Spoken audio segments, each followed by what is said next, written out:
van a ver algo reiterativo, ya hemos hablado bastante, han hablado, Eduardo y Carlos de la ley 17319 y la otra ley, la ley corta, y aparece un nuevo elemento que hasta ahora ustedes no lo habían escuchado en la exposición, que es el decreto 1671 y reglamentario de la ley 17319, y que está destinado básicamente a tipificar los productos alcanzados por las regalías, la forma de cálculo, las penalidades y los descuentos en términos generales que se pueden aplicar. De acuerdo con la definición de la ley 17319 en los artículos 51 y 62, dice cuáles son los productos sujetos a regalías. Así que para el 59 básicamente me está hablando de hidrocarburos líquidos extraídos en boca de pozo, y me está hablando de un porcentaje del 12% que el Poder Ejecutivo Nacional puede reducir hasta el 5%, teniendo en cuenta la productividad, condiciones y ubicación de los pozos. Hidrocarburos líquidos. Después vamos a ver qué es lo que interpreta por hidrocarburos líquidos. Y en el artículo 62 está referido a la producción de gas natural, bueno, con una definición distinta, pero también en el 12% de regalía, por los volúmenes extraídos, y también con la facultad del Poder Ejecutivo de reducirla hasta el 5%, teniendo igual en consideración la productividad, condiciones y ubicación de los pozos. Quiero ahora referirme al tema de la naturaleza de las regalías. Y ustedes me preguntarán, ¿por qué naturaleza de las regalías? Por básicamente dos aspectos. Dentro de lo que es la ley de hidrocarburos, en el artículo 56, en primer término, es como el 56 inciso A, es como si de repente le estoy garantizando al permisionario o concesionario la estabilidad fiscal. Estabilidad fiscal. ¿Qué quiere decir esto? Que teóricamente yo no podría afectar con nuevos impuestos a los que están vigentes en un momento determinado, que es el momento del otorgamiento de la concesión de exploración y explotación, agregarles nuevos impuestos provinciales o municipales. Salvo que, me dice ese texto, el incremento sea de carácter general. ¿Por qué quiero mencionar esto en forma particular y específica? Porque ustedes habrán visto a lo largo de todos estos últimos años que hay jurisdicciones que han incrementado en lo que hace al impuesto a los ingresos brutos las alícuotas. Y hay a veces jurisdicciones municipales que también han querido establecer distintos tipos de tributos. Entonces, como esto afecta sensiblemente, las compañías siempre han tratado de ver, bueno, hasta qué medida se cumple con esa estabilidad. Ojo, porque la 17319 es una ley de carácter federal, no es de carácter provincial, con lo cual, ¿esto a qué habilitaría? A que al permisionario o concesionario, si de repente se considera que están afectados sus derechos, ir por una acción declarativa de certeza ante la Corte. Cosa que en lo que hace a todos los impuestos provinciales y en lo que hace a la aplicación de la ley de coparticipación federal y del convenio multilateral en lo que es ingresos brutos, por el fallo de papel misionero del año 2009 de la Corte Suprema de Justicia de la Nación, dicen que es naturaleza de carácter provincial y que yo previamente debo discutir en la provincia para luego salir por recurso, si vale, si tiene derecho, a la Corte Suprema Nacional. No sé si logran diferenciar el camino. En un caso, si considero que están afectados mis derechos, si es de carácter federal, voy directamente a la Corte Nacional. y digo, voy con una acción declarativa de certeza o una acción de inconstitucionalidad para que la Corte le diga a este señor, señor, usted no puede afectar con este impuesto a tal compañía. Eso, que es lo que en términos generales las compañías han tratado de utilizar con el tema del fallo de papel misionero. Si lo que decimos que la ley de coparticipación federal, que tiene restricciones en cuanto a la aplicación de impuestos, ya sea en carácter provincial y municipal, dicen que es una ley del orden del derecho local, con eso debo ir primero a la justicia local. Tengo que recorrer todo el camino de la justicia local, es decir, tengo que ir a la provincia afectada, defenderme en la provincia afectada. Obviamente, cuando termino la etapa administrativa, tengo que ir y pagar. Para después poder acceder a la segunda instancia, a la Corte o al tribunal, al superior tribunal de la provincia, y después de ahí, sí, ir por recurso extraordinario a la Corte Suprema de Justicia de la Nación. Entonces, en primer término, definir, bueno, ¿qué naturaleza tiene? ¿Tiene naturaleza de tributo la regalía? Y al tener naturaleza de tributo, como me está hablando, es asimilada a la parte de impuestos y como tal goza del derecho de estabilidad, ¿puedo aplicarlo?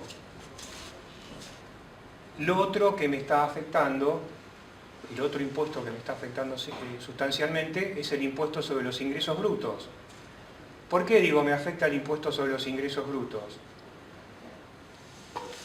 En ingresos brutos, cuando estoy realizando actividad en distintas, en más de una jurisdicción, se aplica el régimen de convenio multilateral.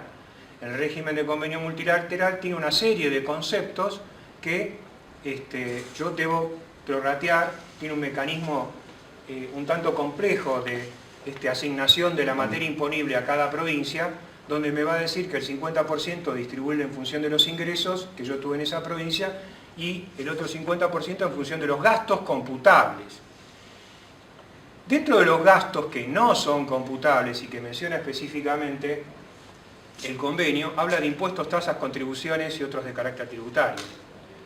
Y aquí es donde también decimos qué naturaleza tienen las regalías. Esto en su momento, en el tema de ingresos brutos, nos llevó a la discusión con la provincia de Salta y con la provincia de Tierra del Fuego. Cuando digo nos llevó, cuando yo trabajaba en IPF. ¿Por qué? Porque vinieron, efectuaron, nosotros en su momento considerábamos como que era un tributo y que como tal no correspondía asignar esa regalía que yo estaba pagando, no correspondía distribuir ese gasto o asignarlo a la provincia correspondiente, sino que era un gasto no computable. Vino Salta y determinó, no, mire, esto es un gasto computable. Dijimos no, porque en realidad está enmarcado dentro de lo que es la naturaleza tributaria. Bueno, terminamos en la comisión arbitral, el convenio multilateral tiene dos organismos, comisión arbitral y comisión plenaria, que es el órgano jerárquico.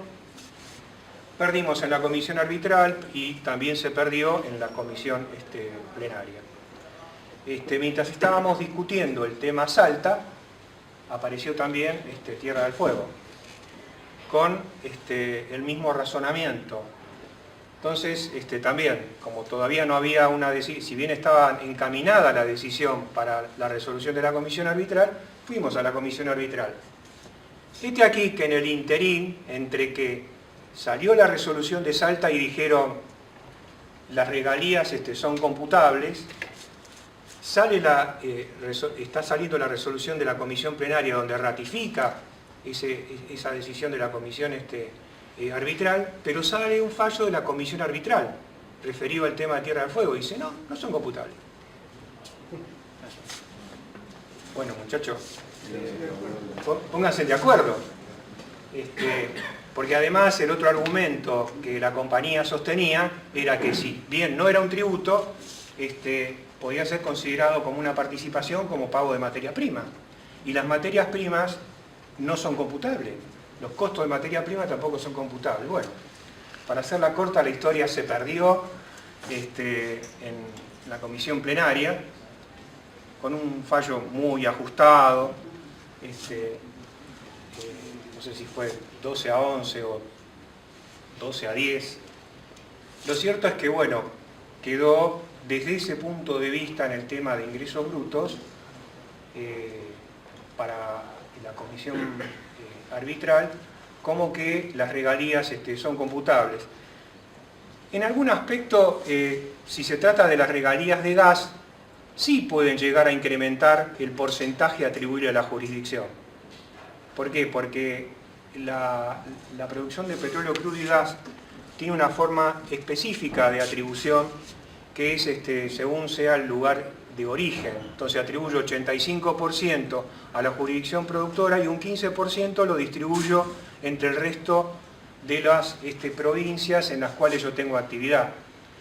Pero eso, decía, incrementa el coeficiente si fuese producción de gas, porque yo tengo el pozo en la provincia y entrego básicamente en la entrada al gasoducto que está en la provincia. Entonces sí, en ese caso el gasto va a ser computable. Pero en el crudo, que lo saco de la jurisdicción, yo ya tributo 85 y 15, no importa el tema de los gastos. Entonces no tiene mayor preponderancia. Sí, en aquella jurisdicción donde, bueno, hay una entrega dentro de la jurisdicción. Lo cierto es que contra esa resolución de la comisión plenaria se salió y se intentó ir a la Corte Suprema de Justicia de la Nación en una declaración de inconstitucionalidad. No sé cómo terminó el tema. Lo que sí sé es que en casos similares, donde se pretendió salir con una resolución de la comisión arbitral, de la comisión plenaria o de la Comisión Federal de Impuestos, ir a la Corte Suprema de Justicia de la Nación, la Corte Suprema lo que contestó, no, mire, esto no es como consecuencia de una decisión judicial. Vaya, siga el camino que corresponde dentro de la jurisdicción y después, si entiende que hay materia federal, venga a mí por recurso extraordinario, una vez cumplido todo el ciclo. Entonces, ¿qué pasó con esta acción declarativa de certeza ante la Corte? No sé cómo terminó, pero hay 3 causas del año pasado, de mayo del año pasado, donde la Corte dice: es doctrina de este tribunal no expedirse en materias que vengan de sentencias de tribunales administrativos. Vaya y recorra la jurisdicción local. Y menciona expresamente que, bueno, tanto la ley de coparticipación federal como la parte del convenio multilateral son materias del derecho público local. Entonces, ¿esto a qué obliga a las compañías? A recorrer todo el espinel en la jurisdicción provincial. Donde generalmente los tribunales son más adversos, ¿no es cierto? Por eso es que ante determinadas acciones de las provincias, uno siempre trata de ver si no está afectado a la materia federal.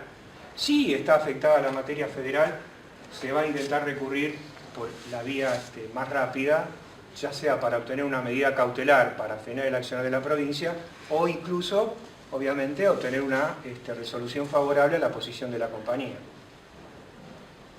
¿Se entendió hasta acá o ya lo compliqué bastante, les mezclé los tantos? Entonces, por eso es importante determinar la naturaleza. ¿De qué estamos hablando? ¿Estamos hablando de una participación o estamos hablando de un impuesto? Porque si estamos hablando de un impuesto, no sería computable para ingresos brutos y estaría afectando la estabilidad de la ley de la 17.319. ¿Qué es lo que ha dicho la Corte en otro caso? Pues justo mientras se estaba discutiendo el tema de Salta, aparece el reclamo de la provincia de Neuquén con CAPEX por regalías, ¿no? Por el pago de una discusión respecto de cómo se habían pagado las regalías en función de una resolución específica que había sacado el Ministerio de Economía, y donde, bueno, uno aducía, la compañía aducía que lo que correspondía era pagar el 8%, porque cómo había salido el concurso público internacional, cómo había salido los términos de la licitación. Neuquén reclamó las diferencias, y en ese caso particular empezaron a analizar de qué es lo que se trataba, si en realidad estábamos ante una prestación de carácter tributario o si era una prestación secuencial. No estuvo planteado la naturaleza específicamente. Lo que hizo la compañía en el expediente fue plantear la prescripción. Entonces, al plantear la prescripción, los jueces que empezaron a ver, empezaron a analizar un poco de qué estaban hablando. Si estaban hablando de un impuesto o si era una contraprestación.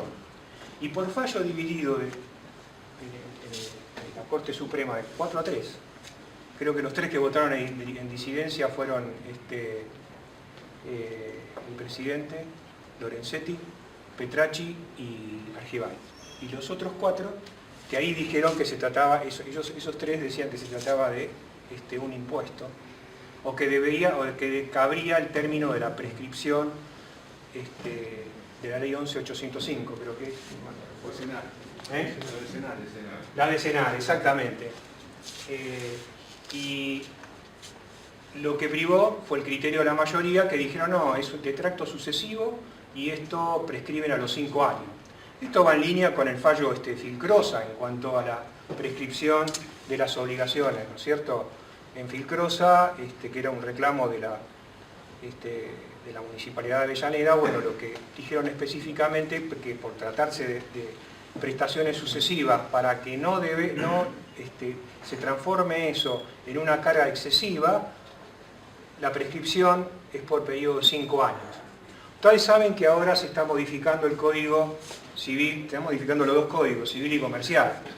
Bueno, en un primer momento, la comisión redactora lo que vio, puso una prescripción de las obligaciones, 2 años. Obviamente, no pasó mucho tiempo hasta que alguien lo alertó y dijo, no, pero pará, está bien, a lo mejor 10 años no, pero deberían rever este criterio. Y lo último que aparentemente está escrito es que la prescripción para obligaciones de tracto sucesivo serían de 5 años y para las obligaciones de carácter tributario quedarían en cierta medida, si no hay regulación, quedarían librado a lo que diga la jurisdicción. Con lo cual esto genera cierto ruido y cierto run run en las empresas, porque todo lo que de repente se había ganado con todos los fallos de Filcrosa para acá, es como que ahora se está complicando. En realidad me parece que 4 o 5 años es un tiempo razonable de prescripción. Ir más que eso realmente me parece que hace ineficiente a las 2 partes. Así que bueno, no se planteó una cuestión específica que diga, bueno, que vayan a la Corte y le digan concretamente a la Corte, porque en este fallo fue por como aspecto secundario, porque alguien opuso la prescripción, entonces empezaron a analizar el tema. Pero no hay un caso concreto donde digan, no, bueno, alguien va a la Corte y dice, dígame la naturaleza de las regalías. El caso que el motivo principal sea la naturaleza de las regalías. Después salió otro fallo de la Corte Suprema, que es Provincia de Mendoza contra Petroquímica Comodoro Rivadavia, de ahí donde ratifica, había 2 aspectos, también era el tema de, ahí Petroquímica lo que planteaba era si tenía legitimación activa la provincia de Mendoza para realizar el reclamo a la compañía, una vez modificada la ley de hidrocarburos por la ley corta, ¿no? Y la Corte lo que dijo que sí, que tenía legitimación activa, pero que le aplicaba el mismo criterio que en CAPEX, en provincia de Neuquén con CAPEX, con lo cual la prescripción quedaba en 5 años. decir que es asimilable al impuesto, pero no está definido como impuesto. No está definido. Es de tracto sucesivo, pero... Claro, está asimilable a la prescripción del impuesto. A la prescripción general de obligaciones pagadas en forma secuencial. Claro. Sí.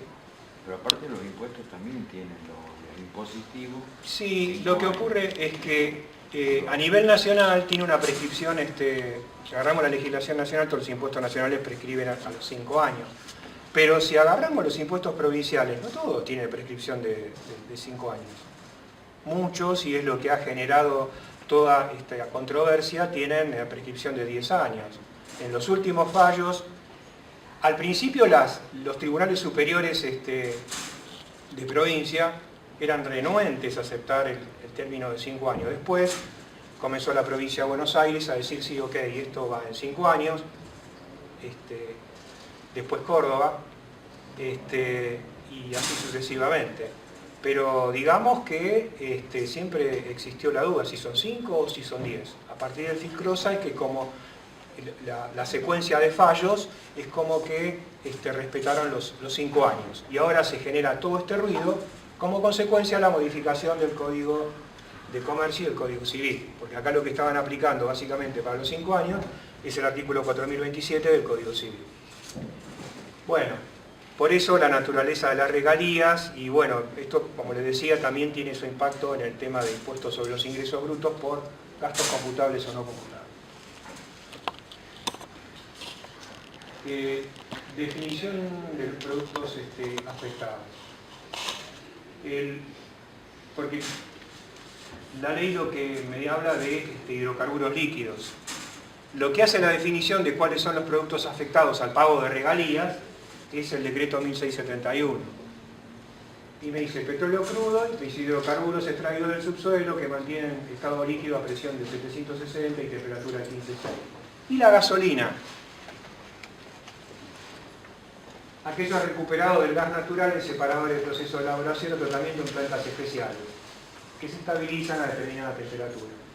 Y después cuando me habla del gas natural, me dice hidrocarburos gaseosos extraídos del subsuelo con determinada temperatura.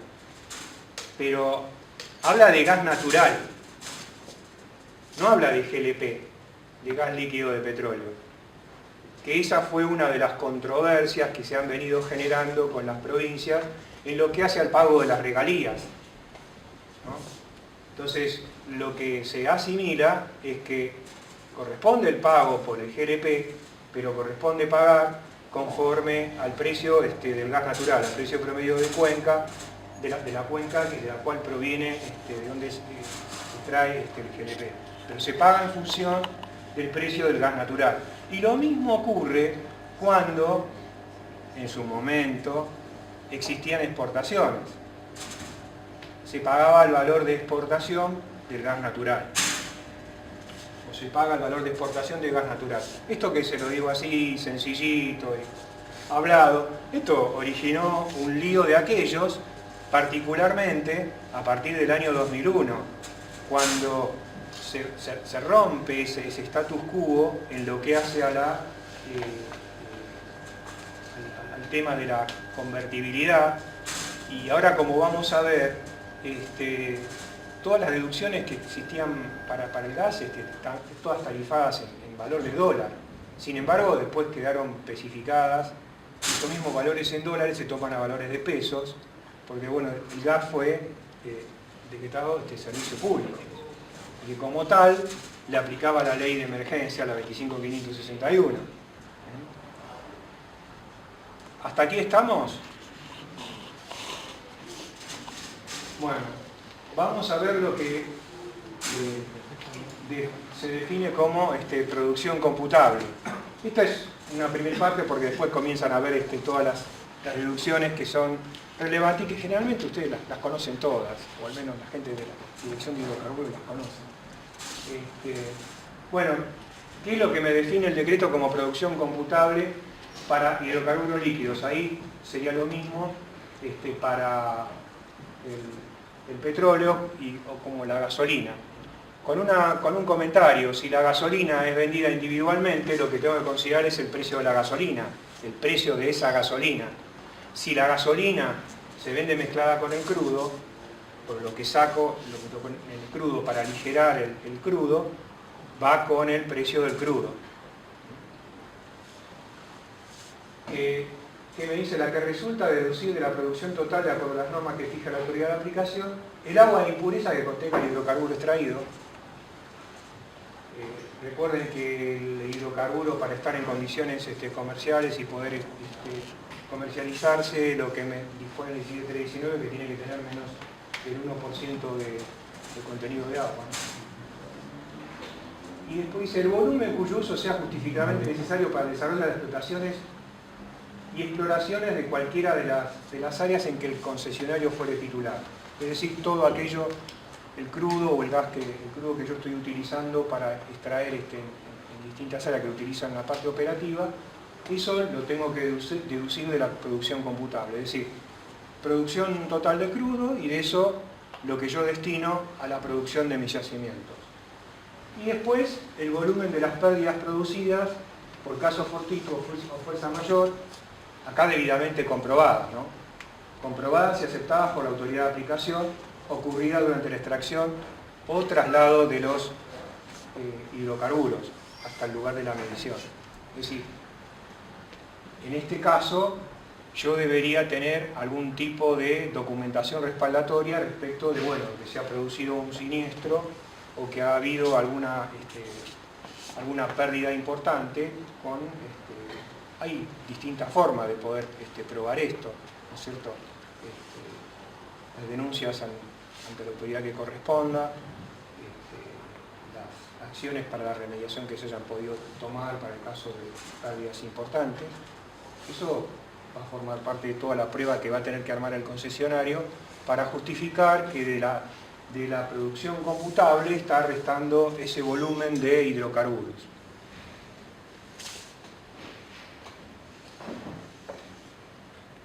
Para el gas, ¿qué es lo que me permite deducir? El volumen que justifique necesario para el mantenimiento de la exploración y exploración, lo mismo que en otro caso. También el caso de pérdidas producidas por casos fortuitos o fuerza mayor, acá van los mismos requisitos, el concesionario tiene que cumplir los mismos requisitos. Y aquel gas que se haya destinado a la reinyección al yacimiento. ¿Cuál es el volumen que se justifica necesario, ¿no?, para el mantenimiento? Para el mantenimiento de estándar, punto 1, para el mantenimiento de las explotaciones. Y el que fuere necesario, él va a tener que demostrar al concesionario cuánto está destinando para la explotación específica. Seguramente va a tener que decir en qué maquinarias o en qué equipos se está utilizando o con qué intención está utilizando ese gas. Tiene que justificar. Una pregunta, ¿y el venteo? ¿Lo valida? El venteo.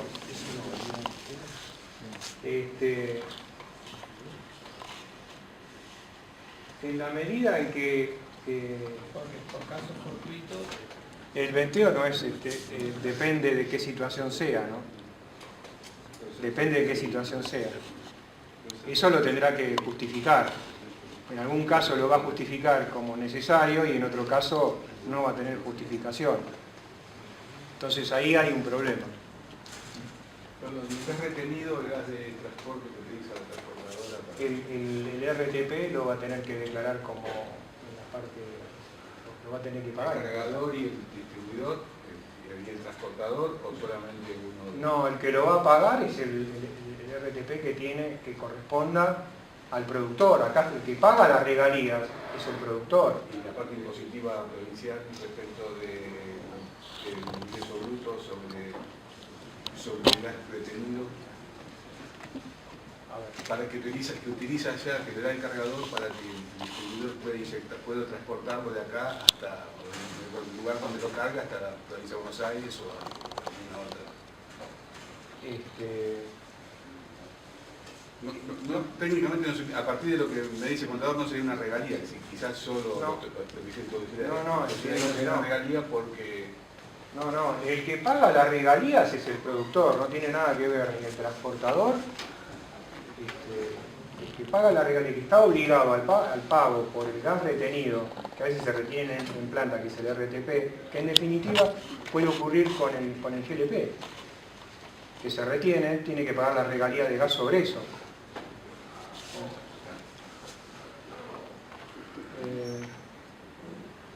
Ahí estaba. Retención en planta, Tiene para producir GLP y después tiene que pagar, regalías sobre GLP. tiene que pagar las regalías por ese gas retenido. Una consulta. Sí. Técnicamente, si no hay producción de GLP, ¿no debería descontarse entonces el retenido en planta? Si no hay producción, si no hay retenido en planta. ¿Cómo? Si no hay retenido en planta. No, ahí dice que será para la conversión de gas licuado de petróleo. Retenido para tratamiento, dice. Y Sí. conversión a gas licuado de petróleo. Por eso, Será si hay abonada producción, como... Sí, no debería debería. existir ese volumen de... No debería. Y después no pueden reducirse los volúmenes de gas naturales que se utilicen para la generación de otra forma de energía.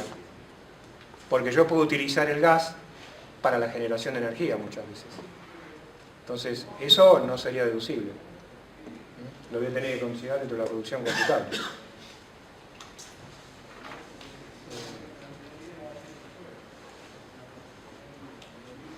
Boca de pozo. Creo que un poco la pregunta ¿De quién? del señor apunta porque puede suceder que se retenga para producir GLP, Sí.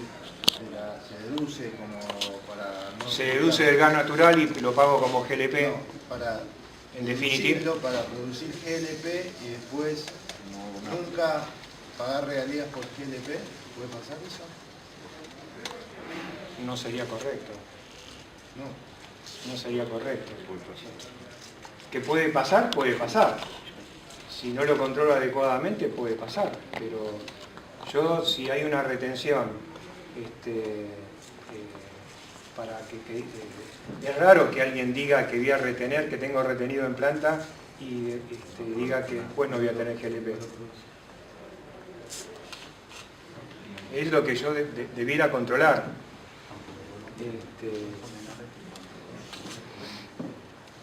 No sé si vieron esa situación. No, por eso Rafael.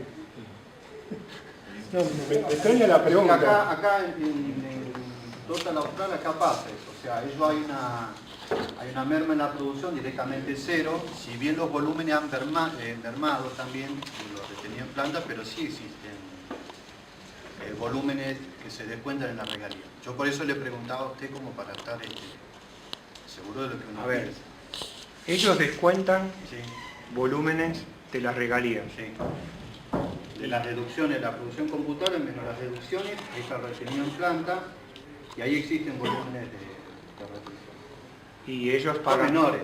¿Cómo? Pero son menores, digo en comparación a cuando producían GLP.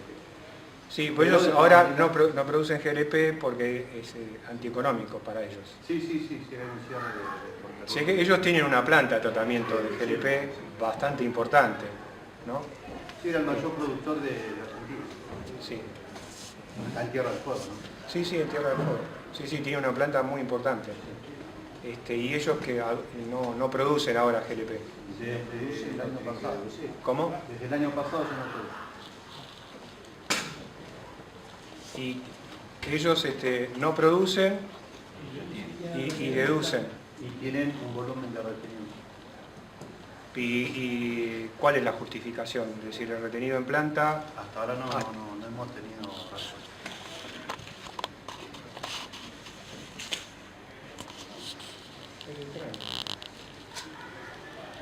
Bueno, boca de pozo. Todos me hablan de hay que definir cuál es el valor boca de pozo a los efectos de después cuantificar por el volumen de regalías, por el importe de las regalías y el volumen por el precio del producto y el volumen, hacer el cálculo de las regalías. Y si a los efectos de la evaluación de la determinación del lugar en que Estado pueda percibirla sin computar costo alguno de transporte, se entenderá por boca de pozo en el lugar donde concurran los hidrocarburos de uno o varios pozos.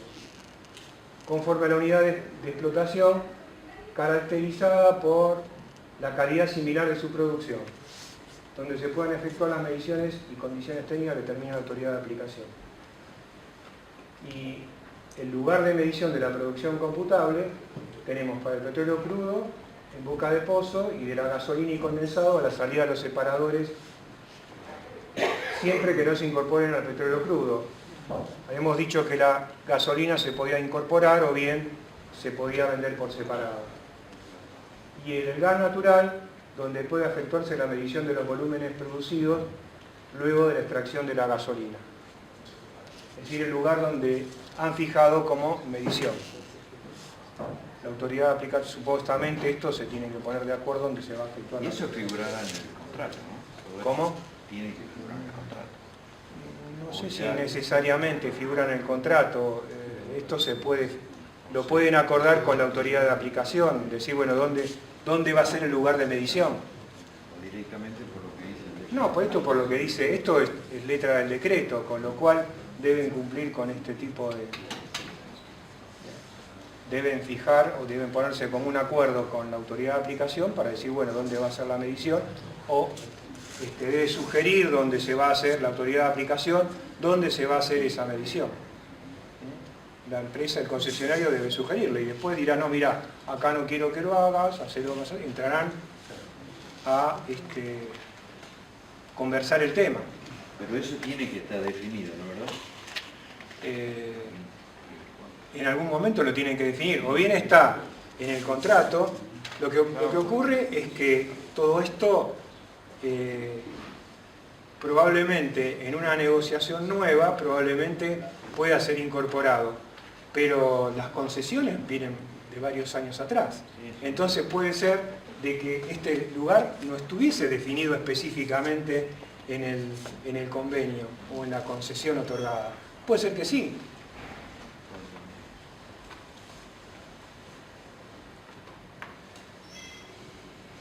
Bueno, vamos a ver la determinación de la regalía de petróleo, condensado y gasolina. Ya vimos como primera base lo que me define como producción computable el decreto 1671. Después está el decreto 4491 que ya había mencionado Eduardo respecto de las concesiones de transporte, es decir, la 17319 contempla el tema tanto de las regalías, el tema de la concesión de transporte, de la distribución. Sí. Una pregunta. Sí. En el artículo 59 habla de que se considera hidrocarburo líquido a 15 grados. Sí. ¿Qué pasa con eso? O sea, ¿qué pasa si está 13 o si está 18? O sea, Eso te va a generar, te puede llegar a generar un ajuste en el grado API. Por el tema del condensado. Son grados API. Claro. ¿Cómo? Perdón. Son grados API, estos a los 15 grados. No, 15 grados de temperatura. Si está, puede llegar a generar una diferencia de densidad que automáticamente se va a ajustar por el grado API, por la fórmula del grado API que contiene que lo menciona el decreto 4491 en el anexo 1, en el artículo 9.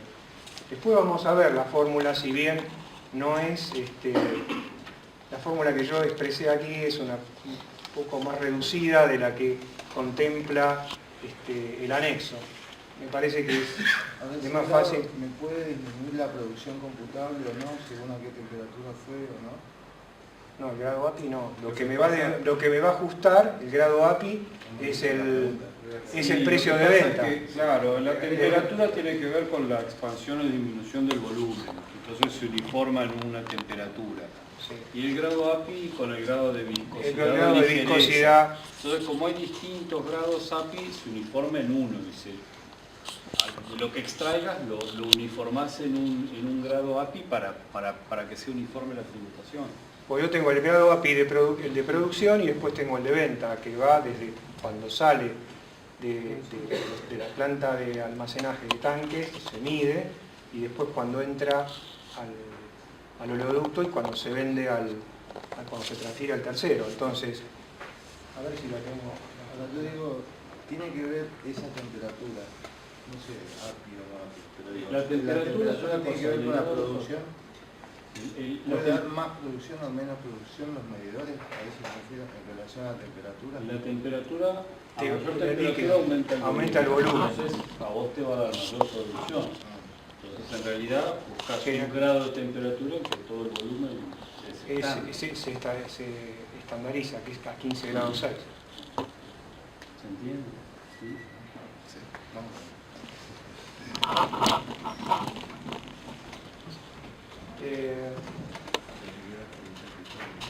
Está la resolución 435, que genera un régimen de información de declaraciones juradas, que es la resolución madre que actualmente rige en lo que hace a la determinación y presentación. Después están ahí están la parte de los tarifados por flete, merma y boya, las distintas resoluciones que fueron sancionadas por la Secretaría de Energía. Y luego está lo que puede afectar, es la resolución 394 del Ministerio de Economía en lo que hace a los derechos de exportación y la ratificación que hizo de eso la Secretaría de Energía por disposición 1. Vamos a desmenuzar de a poquito los distintos conceptos. Como les comentaba, el tema del ajuste por calidad, que se denomina ajuste de grado SAPI, es donde ajustan la densidad o la viscosidad, como decíamos, y es la diferencia entre lo que yo tengo como producción, lo que yo saqué en el momento de producción, al de la venta. Y esto origina siempre un ajuste al precio de venta. En la medida en que el API de producción sea superior al API de venta, voy a tener un ajuste positivo. Es decir, al multiplicarlo por el precio de venta me va a dar un ajuste positivo. En la medida en que el API de venta sea superior al API de producción, ahí voy a tener un ajuste negativo. Esa es la fórmula reducida. Ustedes en el decreto, si lo ven, en el anexo del decreto es un poquito más compleja, solo hay que hacer un poquito de matemáticas. ¿Y ese 0,05 es el que habla? Es lo que estableció el American Petroleum Institute, es la forma de ajuste de la graduación de la viscosidad. Las disminuciones del 5. No. Entonces, vamos a la resolución 435. Esto me habla de la presentación de las declaraciones juradas dentro de los 10 días del mes inmediato siguiente. La resolución 435 es del año 2004, con anterioridad teníamos la resolución 155. Esto lo menciono para algo que después voy a comentar.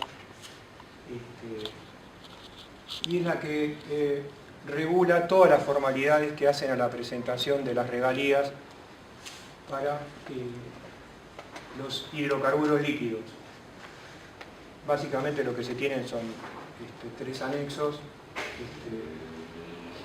lo que permiten es una primera liquidación provisoria, y después a los 45 días, es decir, en el mes inmediato subsiguiente, va la liquidación definitiva. ¿Qué información tienen? En el anexo C en el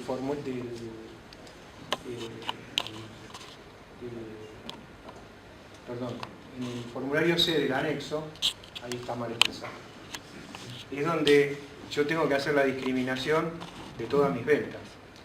Acuérdense siempre que las regalías se pagan sobre la producción computable, no sobre las ventas.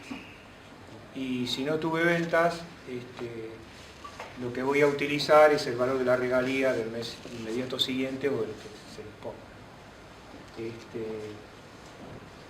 En ese anexo C, yo voy a tener que discriminar las ventas, ya sea mercado local o al mercado externo, o bien si ha habido transferencia para ulteriores procesos de refinación. Voy a tener que volcar cuáles son los precios que corresponden a cada una de las transacciones que realicé.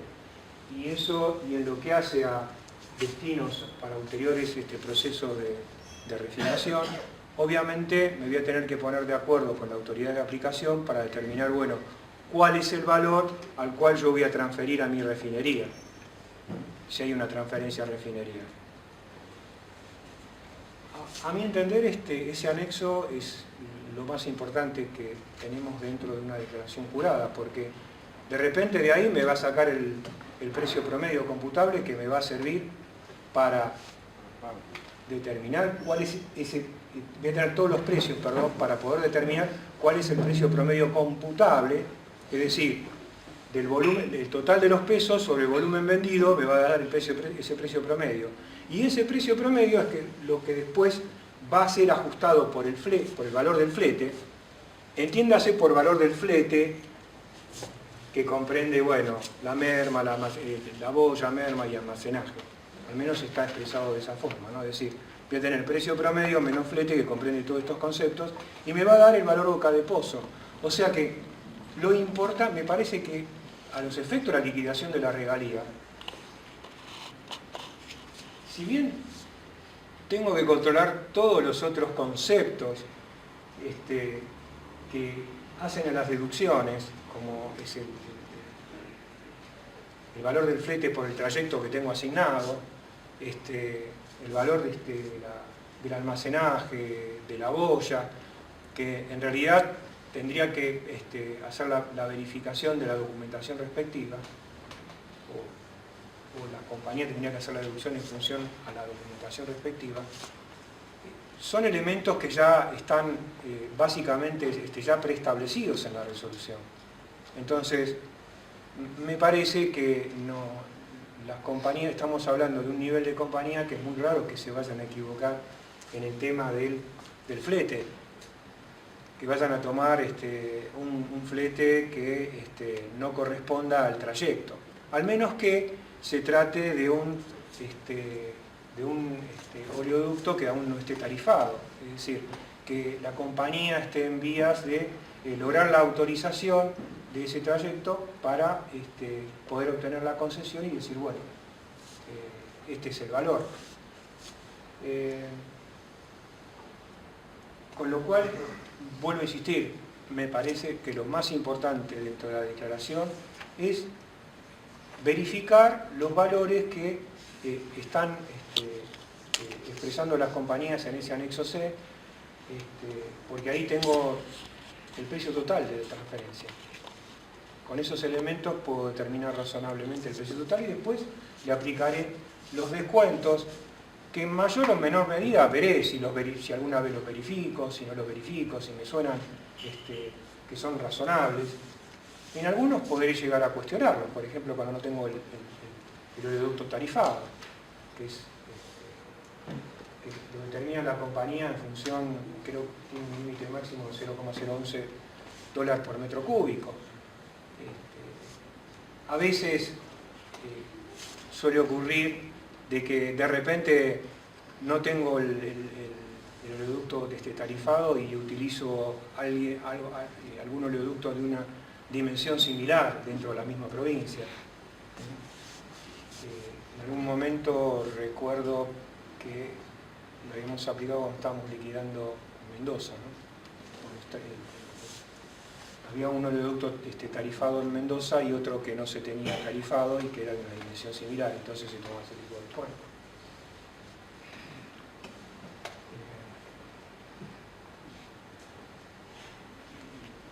Dice, el descuento del flete desde el punto donde se adquiere la condición comercial hasta el lugar de transferencia según las tarifas, y ahí están las distintas resoluciones.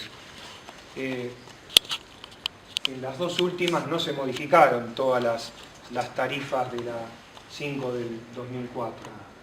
En algunas se han incorporado algún que otro oleoducto y se han modificado algunas tarifas, creo que la de Puerto Rosales,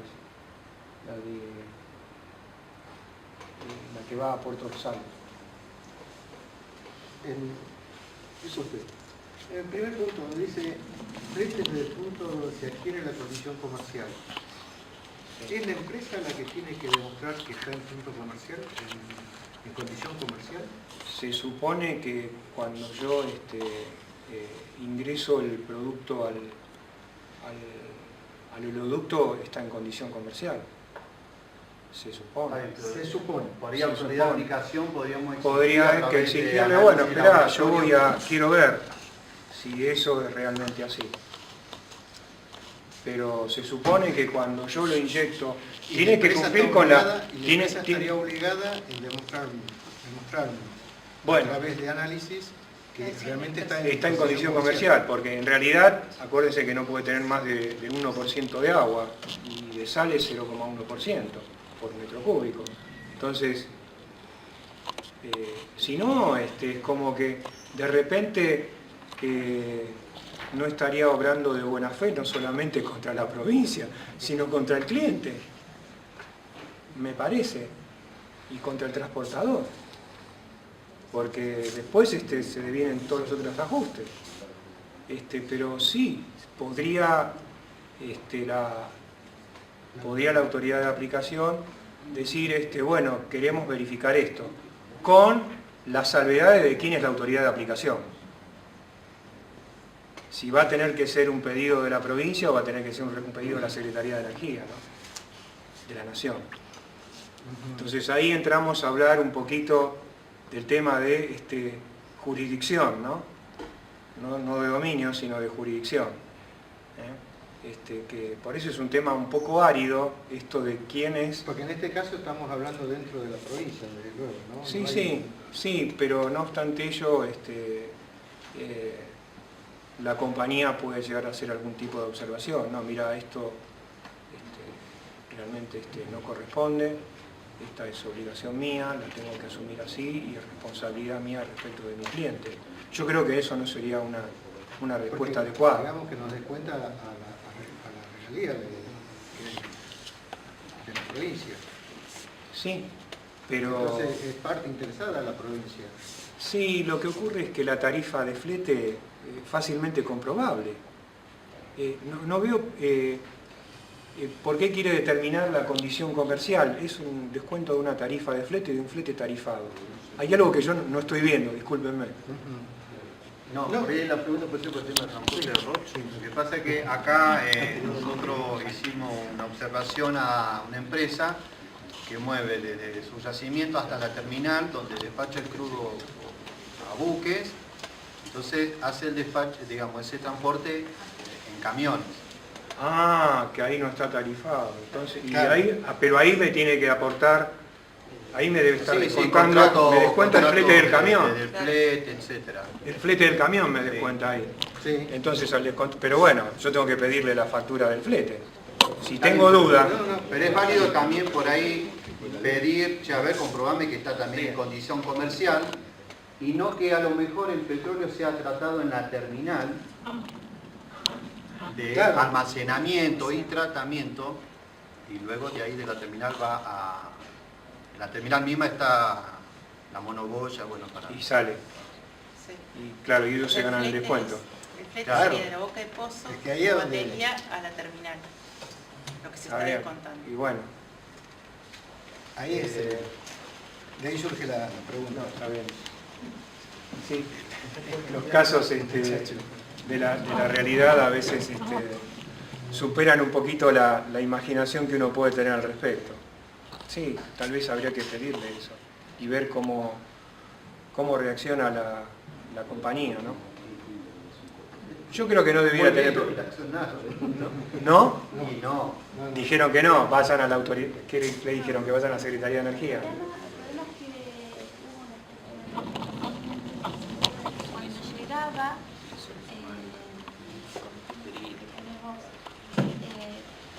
¿qué otra empresa que tenía que le aplicaba multas cuando no alcanzaba, cuando superaba Con Apache. cuando superaba los niveles de agua? Ah, Apache le aplicaba multa. En cantidad. La voy a terminar, la opera la otra empresa. Entonces, no me acreditas en qué punto adquiere la condición de comercial. Claro. Con esto... Claro, entonces estaba dudoso ahí. Sí. Donde realmente Se adquiere la adquiría condición la comercial y comercial. después de ahí, cuando adquirí la condición comercial, ahí te admito la deducción del gasto. Hasta Que que de no, hecho ya no se admite porque hasta la que misma no, terminal- hasta que no me probaste que es la condición comercial, de ahí para adelante te admito la deducción del gasto. Para atrás, todo el gasto que tuviste, si el camión es a la mitad de camino, no te reconozco el 50% del gasto del camión. Sí.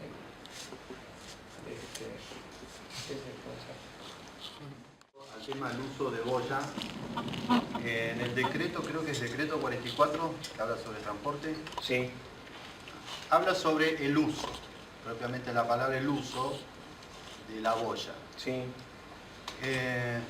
Yo hice alguna vez algún planteo ante alguna empresa sobre ese descuento. Lo que yo digo es, si en un mes no hay cargamento, no hay uso de boya, ¿no corresponde entonces el descuento de esos $2 en la regalía? Si no hay cargamento, Si no hay un cargamento, No hay uso porque de acá boya. hay dos terminales que utilizan, se carga a través de boya, el monoboya. sí. Digo, si no hay uso de esa boya, porque no debería descontarse. No entonces- debería descontar. Entiendo que el uso de la boya es cuando Se está carga, en la planta ya para mandar está aledaña ahí al buque para cargar al buque. ¿Está bien? Es eso, estamos hablando de eso. ¿Está bien? Sí, sí. Y si no hay uso de boya, no. No, yo hago la consulta porque el concepto mío es ese, pero no el de algunas empresas. Sí, que dicen, bueno, tengo tanto de descuento Claro, por que el... en realidad ellos dicen, bueno, está bien, yo no tuve en realidad un cargamento este mes, pero en el mes siguiente, cuando tuve un cargamento, saqué la producción de ese mes nuevo más el del anterior. Entonces como que hace una especie de prorrateo de lo que no sacó antes. Sí, lo que no saco en un mes lo pone Claro. en el otro, bueno. Habrá un anticipo o diferimiento del pago de la regalía. Está bien, sí. Si la vuelta esa es adecuada, bueno. Está bien, ustedes me podrán decir, Por no, eso en pero- alguna empresa hemos conseguido que no se haga ese descuento cuando no haya cargamento y bueno, con otras por ahí estamos. no creo que sea el caso de IPF. No, ni ninguna de las otras, pero está bien. Hay un diferimiento en cuanto al pago, o utiliza el promedio, si bueno, no te lo utilicé yo. Ellos parten de la premisa de decir, mira, la producción se evacúa siempre. Siempre la exporto, siempre la destino al mercado interno. Entonces, hago el cálculo fácil y saco el uso de boya. Lo que pasa que en ese mes no va a poder aportar de la compañía, no sé, de Vitén o de quien sea, la factura por la boya. No va a poder aportar, no hay uso. Pero bueno, está bien.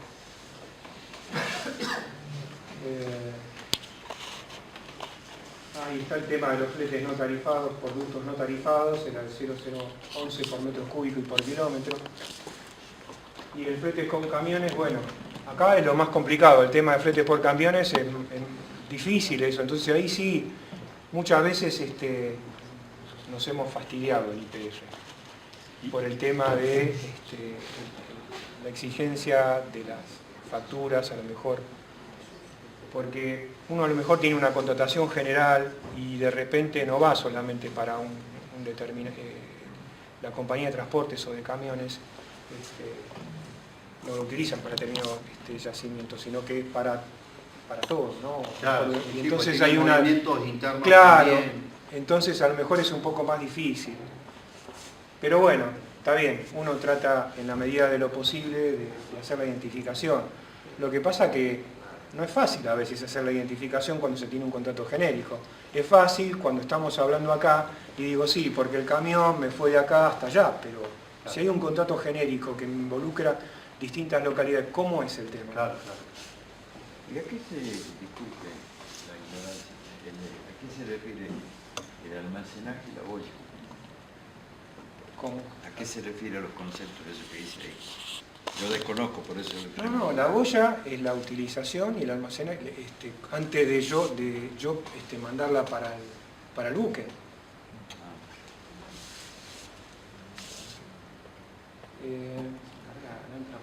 Hay una buena historia. Y después, dentro de los conceptos, vamos al más discutido y al que generó todo el ruido continuamente generó y creo que sigue generando ruido entre las provincias productoras y las compañías, que son los gastos de tratamiento. Porque en esta resolución, lo que me estaba poniendo, dice, solo podrán efectuarlo aquellos permisionarios o concesionarios autorizados para efectuar lo mismo en el título otorgado. Esto, en la resolución anterior, en la 155, no existía.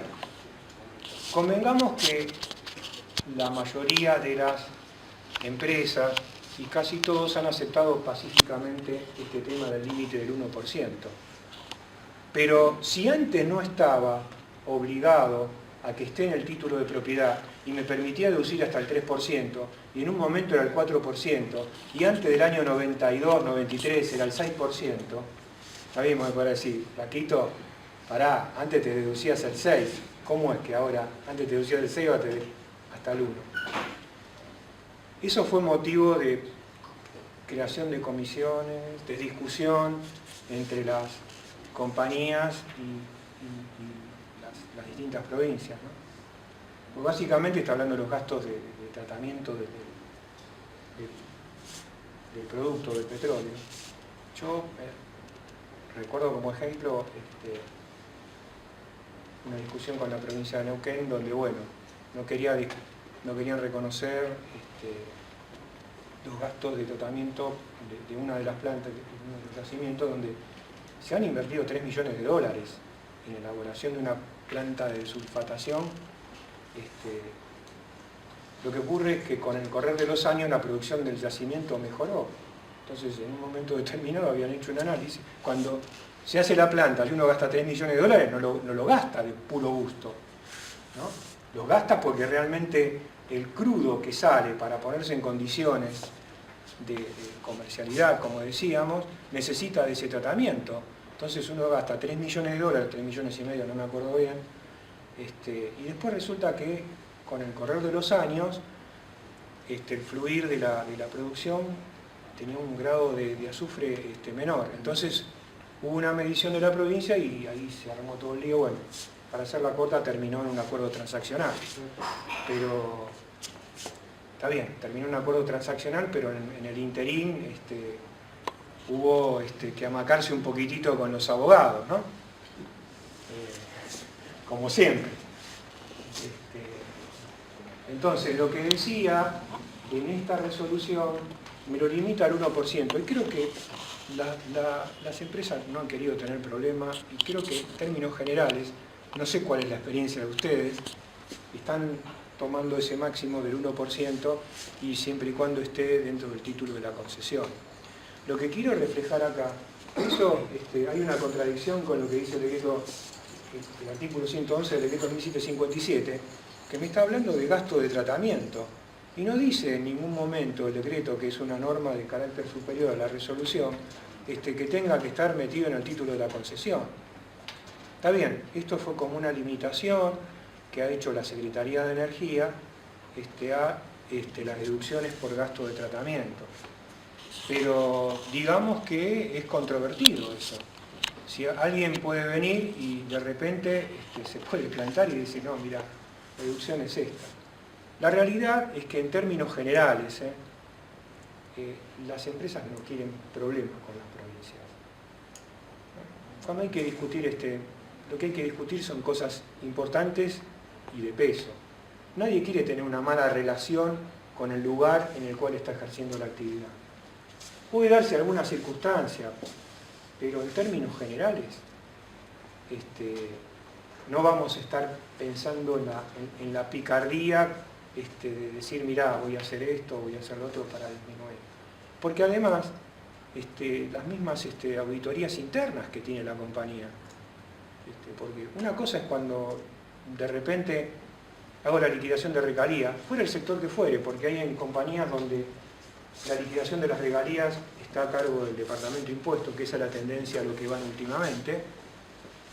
Los pobres impuestos la ligamos de todos lados.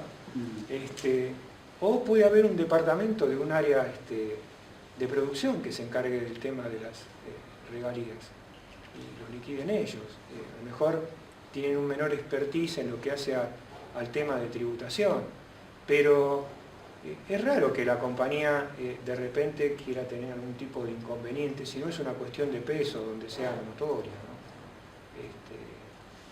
Un poco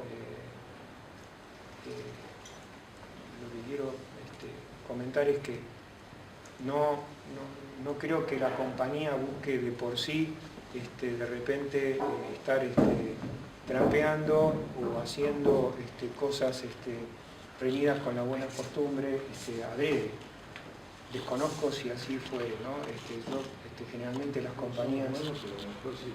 No, ok, yo no digo que no, Rafael ya me lo transmitió anoche, a lo mejor usted, por eso, desde el punto de vista de la experiencia de ustedes, yo lo miro de un lado, como dijo en una determinada reunión Abad, que era el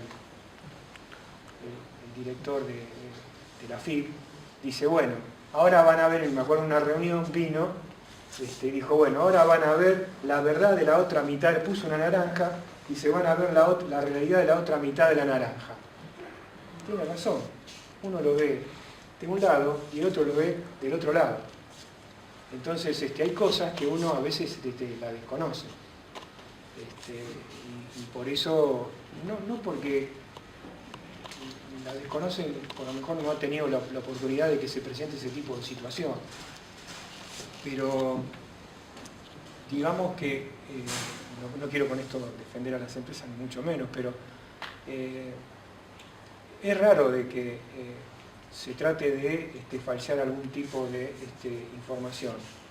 Máximo cuando estamos hablando de empresas que tienen auditorías internas.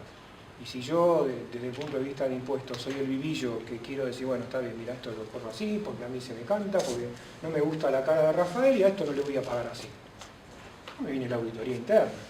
Y en la auditoría interna voy a tener que justificar, porque van a decir, che, ¿cómo es esto? A ver, explica. No sabe nada, ¿no? Asumamos que viene alguien que no conoce el tema y dice, bueno, Aldo, te toca la auditoría, o no sé, al que fuese al responsable de impuestos de ese momento le dice, auditoría de regalías. Y el auditor que viene, a lo mejor no, supongamos que sea algún ignoto que no conoce el tema, empieza a pedir todas las normas, ¿no? Dice, bueno, a ver, esto y esto, ¿por qué aplicas esto acá? Entonces, también uno tiene que ver todo ese tipo de situaciones. No quiero con esto defender a las empresas, porque en definitiva las empresas son manejadas por hombres y las empresas tienen como objetivo ganar, ¿no? Es decir, generar la mayor rentabilidad posible. No sé, como quieran. Si ya los aburrí... No se trata de eso, sino quedan 2 horas todavía de... Bueno, hora y media. bueno,